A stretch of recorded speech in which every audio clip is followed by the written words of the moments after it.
आज जो भी सुबह हुआ उससे शर्मनाक आखिर इस भारत के लिए क्या हो सकता है। मैं भाई से पूछना चाहता हूँ कि जो इन्होंने दृश्य देखा था, बर्बरता और हैवानियत देखी थी जो सोनम सर के साथ की गई, प्लीज आप बताइए क्या हुआ। सुबह 7 बजे की बात है, 7 से 7:15 की बात है। बहुत नॉर्मल डे था क्योंकि हमारा फेसबुक टेस्ट है, तो लगभग 29-30 दिन हो चुके हैं। बहुत नॉर्मल डे था। अचानक से पीछे से कुछ लोग आते हैं सिविल में, भारी तादाद में। उनके पीछे पुलिस होती है, सिविल वाले आगे बैरिकेड हटाते हैं, पर्दे वर्दे तोड़ते हैं, जो भी उनके रास्ते में आते हैं उन्हें पूरी तरह मारते हैं, पटकते हैं।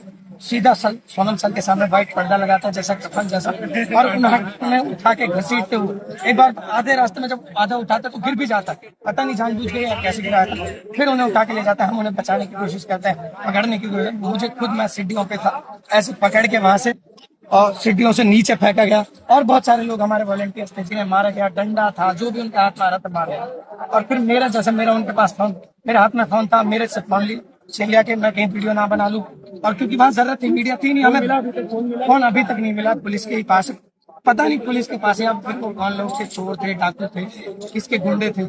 इतना बुरा जो ऐसा सीन हमने देखा स्टूडेंट्स और स्पेशली साइंटिस्ट के खिलाफ, तो इससे डेमोक्रेसी की शर्मनाक हरकत क्या हो, एक डेमोक्रेटिक कंट्री में इसे शर्मनाक हरकत क्या हो। जो बर्बरता की सारी हदें पार हो गई हैं आज, और मैं उन लोगों से विनती करना चाहता हूं जो अभी भी घर में एसी में पंखे के नीचे बैठे हैं, अगर आप अब नहीं आओगे तो आपके साथ भी यही होगा। अगर आप अब नहीं आओगे तो आपके अपने मारे जाएंगे। अगर आप अब नहीं आओगे तो आप भी मारे जाएंगे।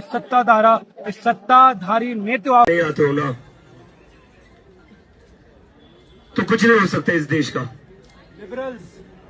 इस देश का कुछ नहीं हो सकता। फिर अगर आज भी आप अपने घरों से बाहर निकलकर जंतर मंतर नहीं आओगे तो कुछ नहीं हो सकता। सोनम सर ने जो 20 दिन तक अनशन करके अपनी जान दांव पर लगाई थी, जो इतने पेन में थे, इतने दर्द में थे, वो किस चीज के लिए थे वो? अगर आप आपके घर से निकल कर नहीं आ सकते तो वो जो उनका जो भी सेक्रीफाइस था ना, उस सेक्रीफाइस का कोई मतलब नहीं है। यहाँ पर ये जो स्टूडेंट्स बैठे हुए सोनम सर के साथ, ये भी पहले दिन से बैठे हुए हैं, इनके सेक्रीफाइस का कोई मतलब नहीं है। हमारा जो प्रोटेस्ट चल रहा है 1 महीने से, उसका कोई मतलब नहीं है। किसके लिए लड़ रहे हैं यार हम?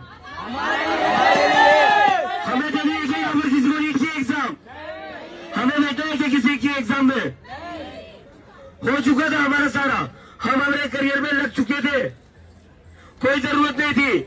लेकिन जब बोला गया, जब मैं यूएसए में बैठा गया था, तब बोला गया था कि ये कॉकरोच नेशनल सिक्योरिटी थ्रेट है, इसलिए मैं वापस आया था देश में, ये बताने की नेशनल सिक्योरिटी थ्रेट है उस देश का नागरिक हूं, देशभक्त हूं मैं। और मैं एक ही चीज पे भरोसा करके आया था, ये